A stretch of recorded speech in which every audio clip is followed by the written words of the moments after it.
আমি তো আগে ভেবেছিলাম তুই শুধু একটা চোর, কিন্তু না, এখন তো দেখছি তোর চরিত্রই খারাপ। রাস্তাঘাটে মেয়েদেরকে ইমপ্রেজিং করিস না? হ্যাঁ, রাস্তাঘাটে মেয়েদেরকে ইমপ্রেজিং করিস। শোন, তুই না এভাবে ছাড় পাবি না, তোকে তো আমি পুলিশে দিব। ম্যাম সাহেব, আপনার উন্নত রিক্সার জায়গায় পেছিয়ে গেছিল, আপনাকে বাঁচানোর জন্য আমি আসলাম, আর উল্টো আপনি আপনাকে অপমান করলেন ধন্যবাদ না দিয়ে। কি বললি? তুই আমাকে বাঁচাতে চেয়েছিলি? হ্যাঁ, এই আমি নিজের চোখে দেখেছি তুই আমার অন্যদের প্রাণ দিয়েছিস, আর তুই এখন আমার নামে মিথ্যা বলছিস, তাই না? তুই আমাকে বাঁচাতে চেয়েছিলি। শুনেন ম্যাডাম, আমার জানা আছে আপনাদের মতো মেয়েদের এটাই আচরণ।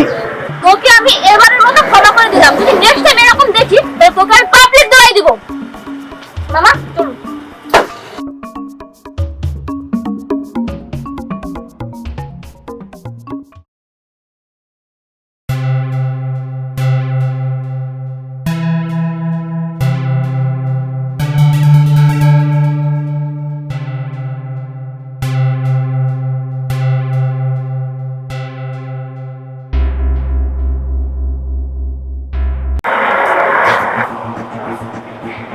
বাহ, দেখতে তো অনেক সুন্দরী।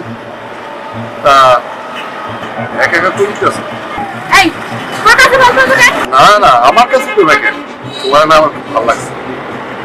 আমার সঙ্গে করে তোমার লগে যাও। এই তুই কার সামনে দাঁড়িয়ে কথা বলতেছিস, তোর কোনো আইডিয়া আছে? আমার বাবার নাম শুনে না তোর গলা শুকিয়ে যাবে। আমি হচ্ছে করিম চৌধুরীর মেয়ে, দেখ তো চিনতে পারিস কিনা? করিম চৌধুরী?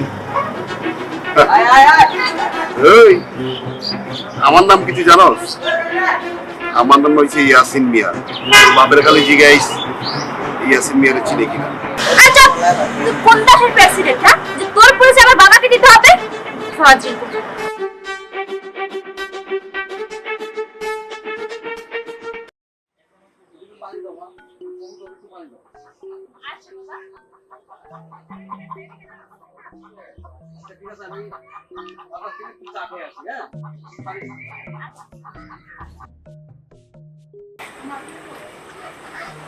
আসসালামু আলাইকুম করিম চৌধুরী। ওয়ালাইকুম আসসালাম। তোমরা আমার বাসায়? কেমন আছেন আপনি? হ্যাঁ, ভালোই আছি। আইলাম। করিম চৌধুরী, আপনি তো ভালো করেই জানেন আমি ইয়াসিন মিয়া সহজে কারো কাছে যাই।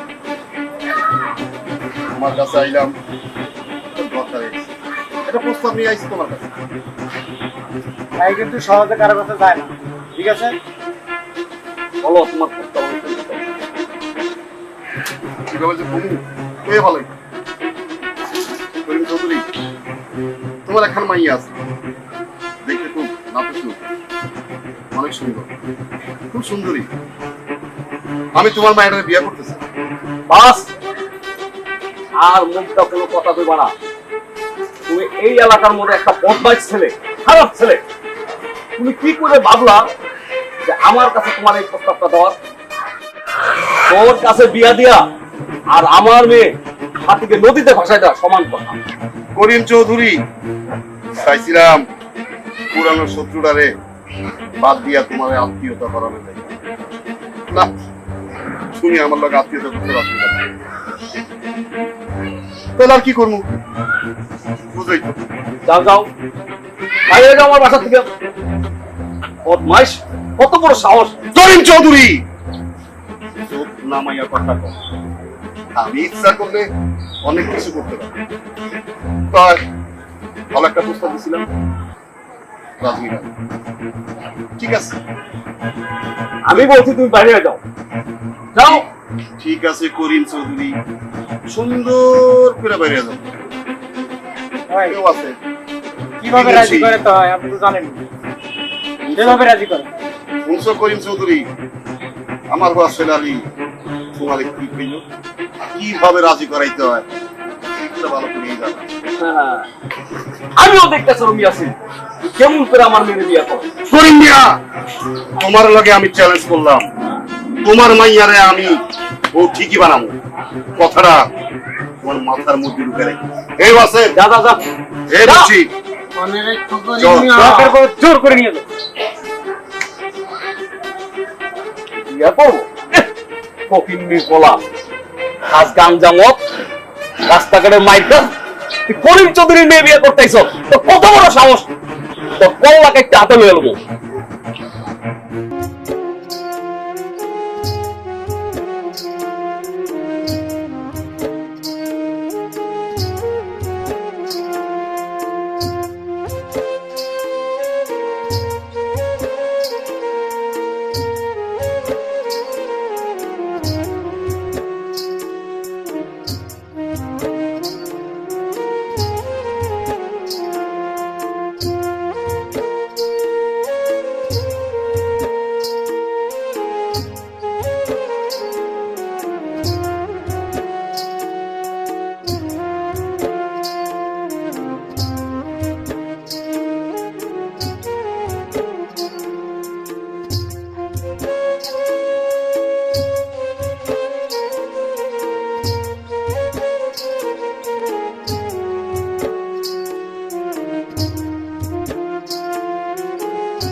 বাচ্চা তোর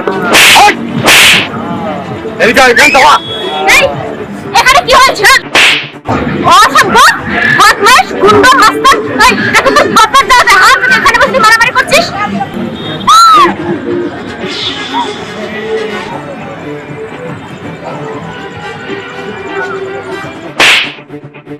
শোনেন ম্যাডাম, কখনো একটা মানুষের সম্বন্ধে না জেনে না বুঝে আর কখনো এভাবে একটা মানুষকে অপমান করবেন না, কথাটা মনে রাখবেন।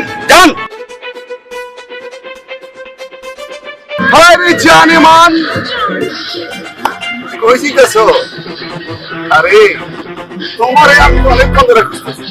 যাক, তুমি কি মনে করছো তোমার পিছনে আমি আমার সব লোক লাগাইছি? তুমি কখন কি করো, কই যাও, কি খাও, সব কিছু কিন্তু আমি খবর রাখি।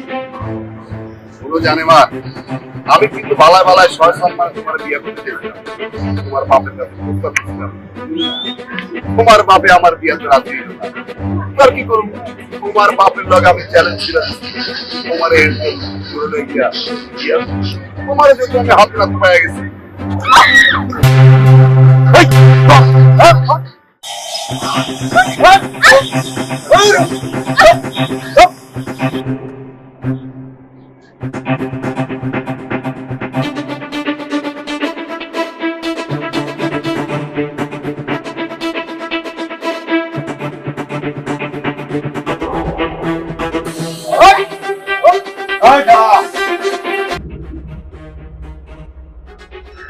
আমি ভেবেছিলাম ও এতদিন চোর বাটপার, কিন্তু আমি তো এখন দেখছি ও একজন কিডন্যাপার। ও আমাকে এখন কিডন্যাপ করাচ্ছে।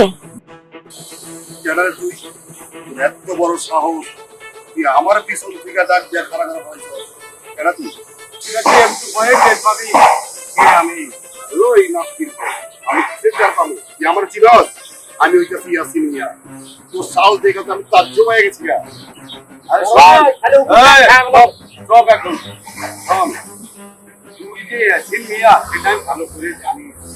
এই জন্য বলছি একটু পরে তুই টের পাবি তোর অবস্থা কি হবে। আমার কি অবস্থা হইব?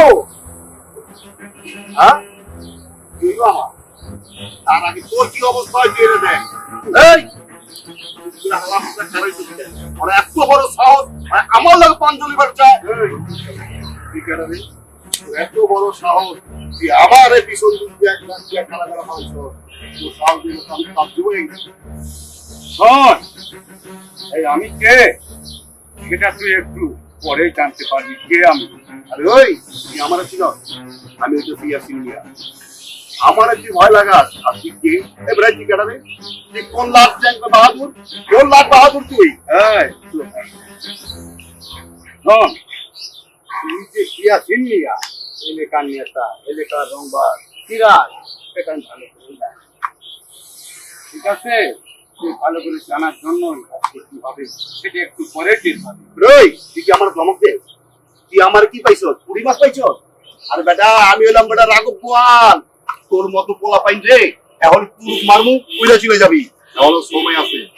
যদি জান না বাদবার চাস সৌদা সোজা যে এনতে খাই চলে যা। আর সব ঠিক আছে, তুই যে বললি এলাকা তুই আমি যেখানে যাই সেখানে পা ফেললে আগুন জ্বলে, ঠিক আছে? আর আজকে কি করবো সেটাও বুঝতে পারবি, তোর পিছনে কি হচ্ছে একটু পরে সবই জানতে পারবি। এত বড় সাহস, তুই আমার কি করবি? এই আমি তুই কি করবি? কি করবি? এই রাত্রি পড়া হালার পোতা কি করবো? কি করবো? রই তুই কি আমার এক কারোর মধ্যে পুরি মাছ পাইছ? আমি ওইটা কিছু রাঘব বোয়াল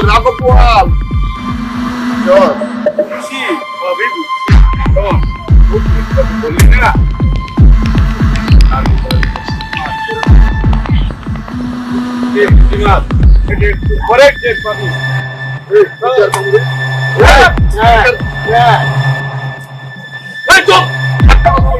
খাইরুল তুই?